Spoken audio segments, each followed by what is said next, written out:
President and Mrs. Obama, President Clinton, President Carter, I want to thank Bernice King, the King family, and the National Park Service for inviting me here to speak today.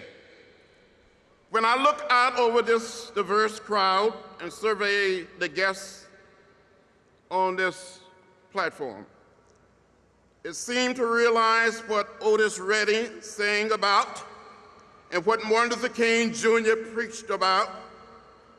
This moment in our history has been a long time coming, but a change has come. We are standing here in the shadow of Abraham Lincoln, 150 years after he issued the Emancipation Proclamation, and only 50 years after the historic March on Washington for jobs and freedom. We have come a great distance in this country in the 50 years, but we still have a great distance to go before we fulfill the dream of Martin Luther King Jr. Sometimes I hear people saying nothing has changed, but for someone to grow up the way I grew up in the cotton fields of Alabama, to now be serving in the United States Congress, makes me want to tell them, come and walk in my shoes. Come, walk in the shoes of those who were attacked by police dogs, fire hoses, and nightsticks, arrested and taken to jail. I first came to Washington in the same year that President Barack Obama was born to participate in the Freedom Ride. In 1961, black and white people could not be seated together on a Greyhound bus. So we decided to take an integrated fashion ride from here to New Orleans, but we never made it there. Over 400 of us were arrested and jailed in Mississippi during the Freedom Ride. A bus was set on fire in Anniston, Alabama. We were beaten and arrested and jailed, but we helped bring an end to segregation in public transportation. I came back here again in June of 1963 with the Big Six as the new chairman of the Student Nonviolent Coordinating Committee. We met with President Kennedy, who said the fires of frustration were burning throughout America. In 1963, we could not register to vote simply because of the color of our skin. We had to pay a poll tax, pass a so-called literacy test, count the number of bubbles in a bar of soap, or the number of jelly beans in a jar. Hundreds and thousands of people were arrested and jailed throughout the South for trying to participate in the democratic process. Medgar Evers had been killed in Mississippi, and that's why we told President Kennedy we intended to march on Washington to demonstrate the need for equal justice and equal opportunity in America. On August 28, 1963, the nation's capital was in a state of emergency. Thousands of troops surrounded the city. Workers was told to stay home that day. Liquor stores were closed. But the march was so orderly, so peaceful. It was filled with dignity and self-respect. Because we believe in the way of peace, the way of love, the way of nonviolence. People came that day to that march dressed like they were on their way to a religious service. As Mahalia Jackson sang, how we got over, how we got over. She drew thousands of us together in a strange sense. It seemed like the whole place started rocking. We truly believe that in every human being, Even those who were violent toward us, there was a spark of the divine.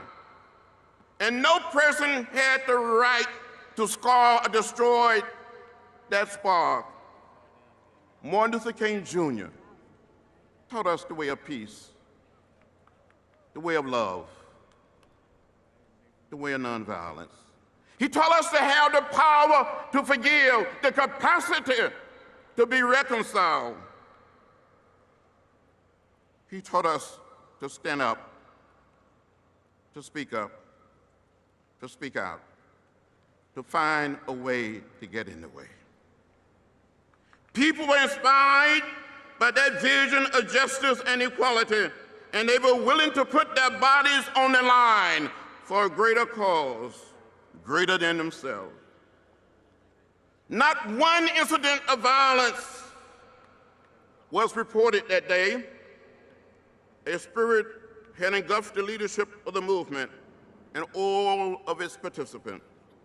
The spirit of Dr. King's words captured the hearts of people not just around America, but around the world. On that day, Martin Luther King Jr. made a speech, but he also delivered a sermon. He transformed these marble steps of the Lincoln Memorial into a modern-day pulpit.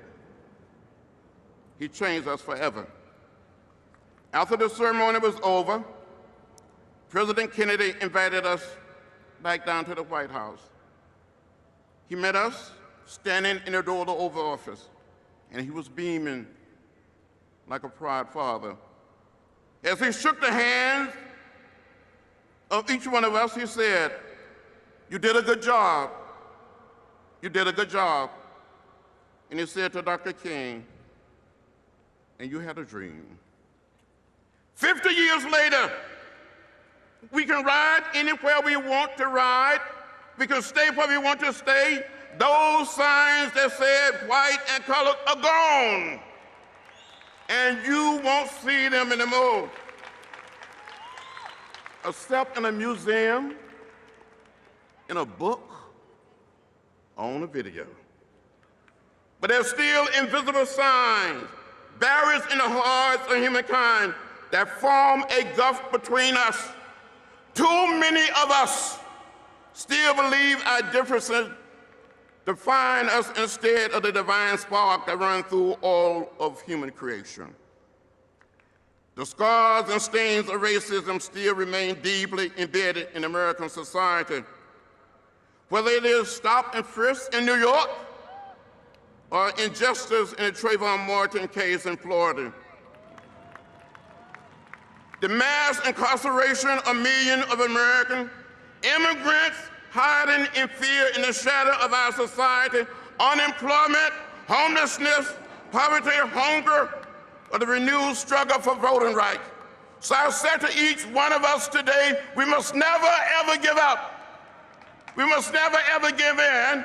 We must keep the faith and keep our eyes on the prize.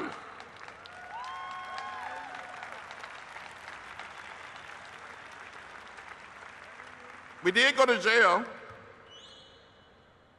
but we got a Civil Rights Act. We got a Voting Rights Act. We got a Fair Housing Act. But we must continue to push. We must continue to work.